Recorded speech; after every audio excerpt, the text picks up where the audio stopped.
చాలామంది hair packs వేసుకుంటారు కానీ ఇలాంటి ఇంగ్రీడియంట్స్ వాడడం వల్ల ఈ గ్రేయింగ్ ఆఫ్ హెయిర్ కావచ్చు, హెయిర్ ఫాల్ కంట్రోల్ అవుతుందని చెప్పుకొస్తున్నారు కదా! ఏంటి సార్ దాని ఇంగ్రీడియంట్స్ ఏంటి? అయితే చాలామంది పూర్వం నుంచి హెయిర్ ప్యాక్లు ఉన్నాయంటే ఉన్నాయి. హ్మ్. అయితే ఏం చేసేవారు అనేసి అంటే ఆహ్, మైదాకులు ఉంటాం కదా మనం. హ్మ్. హ్మ్. డైరెక్ట్ మైదాకుని ఏం చేస్తారు అనేసి అంటే ఆకులు తెంచి దాన్ని బాగా దంచి దాని లోపల కొంచెము ఇంతకుముందు మన కాసు హ్మ్.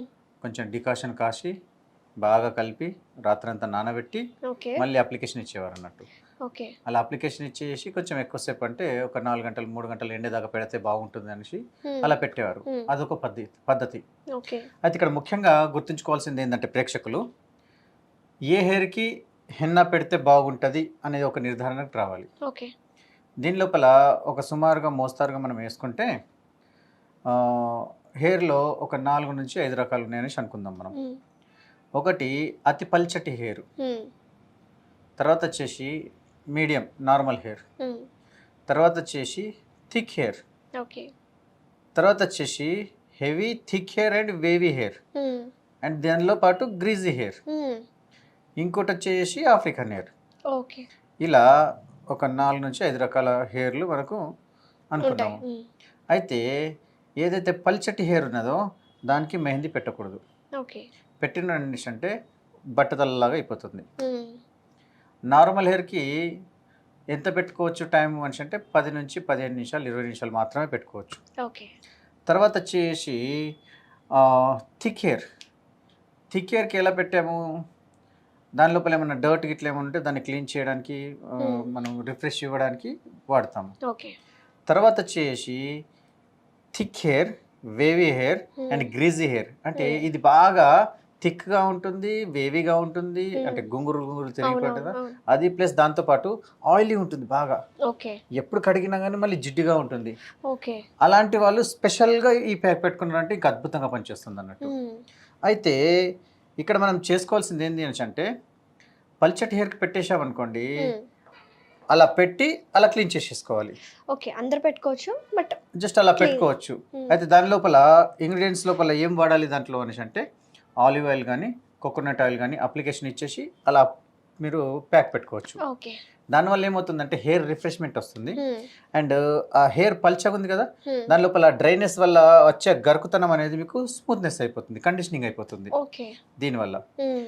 తర్వాత వచ్చేసి నార్మల్ హెయిర్‌కి ఇలా ఆయిల్ ఏసేసి పెట్టుకోవచ్చు. లేదంటే ఇలానే పెట్టుకోవచ్చు. అయితే విశేషం ఏంటిదంటే కొన్ని హెయిర్ డ్రై అయిపోతున్నది కదా! హ్మ్. దాంట్లో ఆయిల్ ఏసుకోవాలి. హుహు. దాంతోని మనకు కండిషనింగ్ ఏర్పడుతుంది. ఓకే.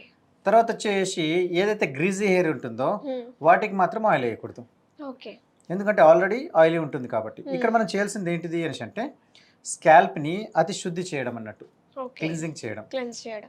అయితే క్లీన్స్ చేయడానికి మనము యూజ్ చేసే పదార్థాలు కొన్ని ఉంటాయి. ఓకే. అయితే ఒట్టి మైదాకు పెట్టేదానికన్నా దాని హ్మ్. లోపల ఈ పదార్థాలను మీరు మిక్స్ చేస్తే బాగుంటుంది. ఓకే. దానికి మొదటిగా నేను ఇంగ్రీడియెంట్స్ ఉత్తమమైన పదార్థాలు తీసుకున్నాను. హ్మ్. ఆ ఉత్తమమైన పదార్థాలు ఏందనేసంటే మైదాకులు.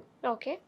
ఈ మైదాకులను బాగా నీడలో ఆరించి పౌడర్ చేసుకున్నాను దీన్ని. హ్మ్. ఇక నెక్స్ట్ వచ్చేసి మన పంట పొలాల దగ్గర గుంట గలగరాకు అని దొరుకుతుంది. హ్మ్. దీన్ని మనం హిందీలో ఏమంటాము? భృంగరాజ్ భృంగరాజ్. అనేసి అంటాము. ఈ భృంగరాజ్‌ని ఏం చేస్తాము? దీన్ని కూడా నీడలో ఆరబెట్టి బాగా పౌడర్ చేసి హ్మ్. వస్త్రగాలితం చేస్తాము. హ్మ్. నెక్స్ట్ వచ్చేసి ఇక హెయిర్‌కి రిఫ్రెష్‌మెంట్, స్కాల్ప్‌కి రిఫ్రెష్‌మెంట్ కావాలి. ఆహ్, ఏదైనా ఇన్ఫెక్షన్ లాంటిది క్లీన్ అవ్వాలి అనేసి అంటే చేదు పదార్థం కావాలి. ఓకే. చేదు పదార్థం ఏముంది మనకు? మెంతులు. ఓకే. సో, హ్మ్. మెంతుల్ని నానబెట్టి, మళ్ళీ హ్మ్. దాన్ని ఎండబెట్టి, మళ్ళీ దాన్ని పౌడర్ చేసుకున్నాము. ఇలా. హ్మ్. దీన్ని కూడా వస్త్రగాలితం చేసుకున్నాము. హ్మ్. తర్వాత వచ్చేసి కరక్కాయ. హ్మ్. కరక్కాయ ఏం చేస్తుంది అనేసంటే అతి గ్రీజీగా ఉన్న హెయిర్ హ్మ్.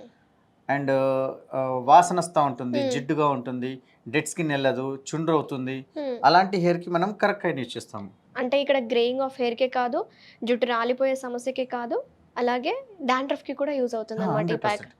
ఇప్పుడు మనం పెట్టుకునేది ఎలా ఉంటుంది అనేసంటే ఈ పదార్థాలు అన్ని విధాలుగా మనకు అనుకూలంగా ఉండాలి. హ్మ్. అయితేనే అది మన స్కిన్‌కి మరియు మన శిరోజాలకు రక్షణనిస్తుందన్నట్టు. ఆ ఓకే. విధంగా మనం చేసుకోవాలి. హ్మ్. అయితే దీనికి నీకు స్టార్టింగ్‌లో మీకు చెప్పాను కదా! ఆల్టర్‌నేటివ్‌గా హ్మ్. ఆయిల్‌ని ఎట్లా యూజ్ చేసుకోవాలి ఏందని అవును. చెప్పాము. అవును. ఇప్పుడు మనం ఏం చేస్తాం దీన్ని పదార్థాలను ఒక దాంట్లో మనం ఫస్ట్ కలుపుకుంటాము. యెస్. ఓకే. ఓకే. కలుపుకుందాం మరి. ఓకే. ఓకేనా? ఇప్పుడు ఒక మనిషికి సరిపడా నేనేం చేస్తున్నాను అంటే 3 స్పూన్స్తోనే యాడ్ చేసేసుకుంటూ దీని లోపల ఎంతెంత ఇంగ్రీడియంట్స్ వేసుకోవాలో మీకు ఇక్కడ చెప్తున్నాను ఓకే. స్పూన్ల ద్వారా. ఫస్ట్ ఆఫ్ ఆల్ వచ్చేసి బాగా వెంట్రుకలు పెద్దగా ఉన్నాయి అనేసి అంటే ఒక అర్ధ పావు అన్న అవసరం పడుతుంది, లేదంటే పావు కిలో కూడా యూజ్ చేసుకోవచ్చు. డిపెండ్ ఆన్ హెయిర్ థిక్నెస్ని బట్టి ఉంటుంది. ఓకే. ఓకే, ఇక్కడ ప్రస్తుతానికి ఒక చిన్న ప్యాక్ కలుపుకోవడానికి ఎంత ఉంటుందో మాత్రం చెప్తాను, దాన్ని మీరు డబల్ రెట్టిపుల్ చేసుకుంటే అయిపోతుంది. ఫస్ట్ ఆఫ్ ఆల్ మెహందీ, ఇది వచ్చేసి మీకు ఒక 4 స్పూన్స్ ఇలా చిన్న స్పూన్స్తోని. ఓకే. తర్వాత వచ్చేసి గుంట గలగర ఒక 2 స్పూన్స్. ఇవి రెండు ఏం చేస్తున్నాయి అనేసి అంటే మెహందీ వచ్చేసి కొంచెం మీకు కలర్ని ఇస్తుంది అండ్ రిఫ్రెష్మెంట్ని ఇస్తుంది. గుంట గలగర వచ్చేసి రక్షణని ఇస్తుంది మీకు, న్యాచురల్ హెయిర్ డైయింగ్ Yes. లాగా. తర్వాత వచ్చేసి కరక్కాయ. కరక్కాయ ఏం చేస్తుంది, రిఫ్రెష్మెంట్, దానికి కూడా ఒక 2 స్పూన్స్. డాండ్రఫ్ కి కూడా యూజ్ అవుతుందని Yes. చెప్పారు.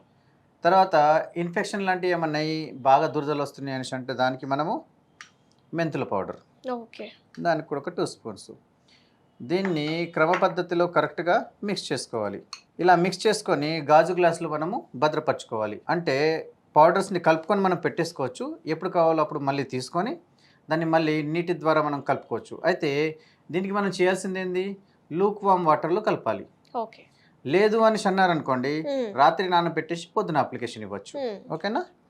ఇప్పుడు మనం ఏం చేస్తాము అనేసి అంటే లూక్ వామ్ వాటర్ తీసుకుంటున్నాము. ఎస్. కొద్ది కొద్దిగా వేసుకుంటూ కలుపుతూ పోవాలన్నట్టు. స్టాప్. అయితే ఇక్కడ ఏంది అనేసి అంటే మీ దగ్గర ఒకవేళ బ్రష్ ఉన్నదనుకోండి, అప్పుడు దీన్ని పల్చగా చేసుకోవచ్చు. బ్రష్ లేదు అనేసి అన్నారనుకోండి, పాత పద్ధతుల్లో మన అమ్మమ్మలు నాయనమ్మలు అలా కూర్చున్నప్పుడు ఏం చేసేవాళ్ళు, అలా చేత్తో తీసుకొని అలా అప్లికేషన్ ఇస్తూ చేసేవారు. సో దానికి కొంచెం మనం గట్టిగా పేస్ట్లా తీసుకోవాలన్నట్టు. ఓకేనా? ఓకే. వేసిన ఇంగ్రీడియంట్స్ని మీరు ఎంత బాగా కలిపితే అంత పని చేస్తుంది అన్నట్టు. నేను స్పూన్ని ఎందుకు ఇచ్చేస్తున్నాను అనేసి అంటే మెహందీకి చేతికి తలిగితే ఒంట్లో ఉన్న వేడి ద్వారా కలర్ మారే గుణం ఉంటుంది కాబట్టి మనం ఇక్కడ స్పూన్ యూజ్ చేస్తున్నాము. అండ్ దాంతోపాటు కరక్కాయ, మెంతులు ఇవి ఉన్నాయి కదా, వీటి యొక్క గుణధర్మాలు కూడా డిఫరెంట్గా ఉంటాయి కాబట్టి శరీరానికి మనం తాకనిస్తలేము.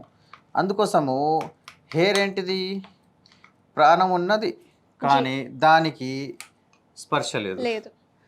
కానీ హెయిర్ లోపల ఎప్పుడైతే తన యొక్క మెలనిన్ని కోల్పోతుందో మళ్ళీ మనము రీఎస్టాబ్లిష్ చేయడానికి వాడుతున్న పదార్థాలు ఇవి. కొంచెం వాటర్ ఇస్తానండి. చల్. ఇప్పుడు నేను మన అమ్మమ్మలు నాయనమ్మలు పెట్టే పాత పద్ధతులు ఏదైతే ఉంటుందో ఆ టైప్ పేస్ట్ నేను తయారు చేస్తున్నాను. ఓకే. సో దీనికి ఏం చేస్తారు మన వాళ్ళు, అప్పట్లో చేత్తో తీసుకొని అప్లికేషన్ ఇచ్చేవారు. ఇప్పుడు మీకు చేత్తో ఎలా అప్లికేషన్ ఇవ్వాలో చూపిస్తాను. కాకపోతే బ్రష్లు ఉన్నవారు వాటర్గా చేసుకోవచ్చు, లేదంటే పాత పద్ధతుల లోపల అప్లికేషన్ ఎలా ఇస్తారో చూపిస్తాను మీకు. ఓకే. సో దీని లోపల ఏముంటుందంటే హెయిర్కి సెక్షనింగ్ ఎలా చేయాలన్నది ఉంటుంది. ఓకే. ఆ సెక్షనింగ్ తెలియకపోతే హెయిర్ మొత్తం చిక్కులైపోయేసి తెగిపోతుంది. పల్చటి హెయిర్ వాళ్ళు ముఖ్యంగా గమనించాల్సింది ఏంటంటే ప్రాపర్ సెక్షనింగ్ వేసి ప్రాపర్ రిన్స్ చేయాలి వాటర్తోని. రాకపోతే హెయిర్ అనేది డ్యామేజ్ అయిపోతుంది. ఎలా అప్లై చేసుకోవాలి, సెక్షన్స్ ఎలా తీసుకోవాలి డీటెయిల్గా చెప్తారు ఇప్పుడు మనకు doctor. First middle of the nose తీసుకోవాలి, మిడిల్ సెక్షన్లో. అండ్ తర్వాత హియర్ టు హియర్ ఎండ్ తీసేసుకుంటే మీకు ఒక సెక్షన్గా ఏర్పడుతుంది ఇలా. సో ఇలా మీరు సెక్షనింగ్ తీసేసుకుంటే ఇండివిజువల్లీ మీరు దానికి అప్లికేషన్ ఇవ్వచ్చు. ఫస్ట్ మీరు టాప్ ఆఫ్ ది హెయిర్ ఏదైతే ఉందో ఈ సెక్షన్ తీసేసుకోండి ఇలా.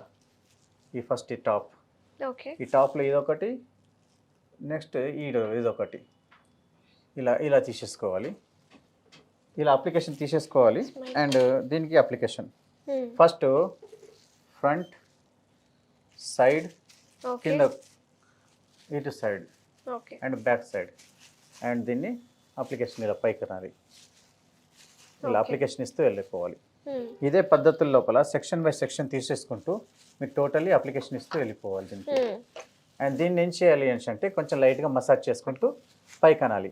దీనివల్ల ఏమవుతుంది అని అంటే హెయిర్ అనేది రిఫ్రెష్ అవుతుంది అండ్ కండిషనింగ్ అవుతుంది. దీన్ని మళ్ళీ ఇలా పెట్టి దీన్ని ఇలా కంటిన్యూ చుట్టేసేయాలి. దీనికి ఏం చేస్తాము, సెక్షనింగ్ క్లిప్స్ ఉంటాయి, లేని పక్షంలో దీన్ని ఇలా మూడేసుకోవచ్చు. ఇలా ఉంటే నీకు సెక్షన్ క్లిప్స్ పెట్టేసేయాలి. ఇలా మీరు ప్రతిదీ తీసేసుకుంటూ వెళ్ళిపోండి. ఓకే, హ్యాండిల్ చేయగలిగితే చేతులతోనే ఫింగర్స్తో హ్యాండిల్ చేయండి. లేని పక్షంలో కోమ్ లేదా టేల్ కోమ్ని యూజ్ చేయండి. మీకు అప్లికేషన్ అనేది కరెక్ట్ వస్తుంది. అప్లికేషన్ మీరు ఎంత ఇవ్వగలిగితే హెయిర్కి అంతా రిఫ్రెష్మెంట్ ఇది బాగుంటుంది.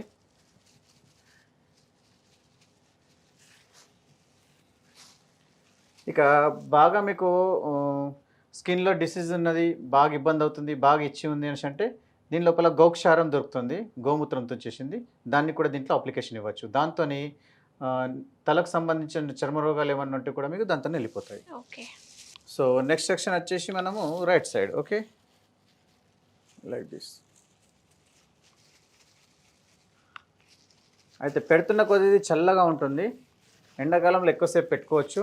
ఎలా అనిపిస్తుంది మీకు? బాగుంది. అండ్ దీంట్లో వేసిన ఇంగ్రీడియంట్స్ వీటి యొక్క వాసన వల్ల మైండ్ అనేది బాగా రిఫ్రెష్ అయిపోతుంది. అండ్ మానసికంగా కూడా మనిషి బాగా రిలాక్స్ అయిపోతాడు. ఓకే, మానసిక ప్రశాంతత దొరుకుతుంది, తలనొప్పి తగ్గుతుంది దీనివల్ల. సో ఈ విధంగా మీరు సరౌండింగ్ మొత్తం మీరు అప్లికేషన్స్ ఇచ్చేసుకుంటూ వీటికి పైకి లేపాలి. ఇక ఆరిపోయిన తర్వాత ఏం చేస్తారంటే చాలామంది దానిలో వేసి బాగా లాగుతూ ఉంటారు. లాగకూడదు. ఫస్ట్ నీళ్ళు వేసి దాన్ని తడపాలి. తడిపిన తర్వాత వేళ్ళతోనే రిన్స్ చేయాలి. ఓకే, ఎట్లయితే మనము దువ్వెనతో రిన్స్ చేస్తామో అలా వేళ్ళను దువ్వెనలాగా అనుకుంటూ చేసుకుంటూ క్లీన్ చేయాలి. లేకపోతే హెయిర్ మధ్యలో తెగిపోయేసి మిడిల్ బ్రేకేజ్ వచ్చేస్తుంది. Okay, okay, like this. So ఈ విధంగా మనము అప్లికేషన్ టోటలీ హెయిర్ మొత్తం ఇస్తాము. అయితే అమ్మాయి హెయిర్ ఫస్ట్ ఫ్రంట్ సైడ్ కొంచెం డ్యామేజ్ ఉంది కాబట్టి ఫ్రంట్ అప్లికేషన్ ఇచ్చాను. మిగతా హెయిర్ ఎక్దమ్ అద్భుతంగా ఉంది బ్యాక్ సైడ్, కాబట్టి ప్రాబ్లం ఏం లేదు. అయితే డ్యామేజ్ అయిన హెయిర్కి అప్లికేషన్ ఇవ్వడము, లేదంటే నీకు కలర్ కావాలి అనేసి అంటే దాని లోపల కరెక్ట్గా దీని మాత్రం కొంచెం తగ్గించేస్తే మీకు కలర్ కూడా వచ్చేసేస్తుంది. ఓకేనా అండి? ఈ విధంగా మన అప్లికేషన్ కంప్లీట్ అయింది.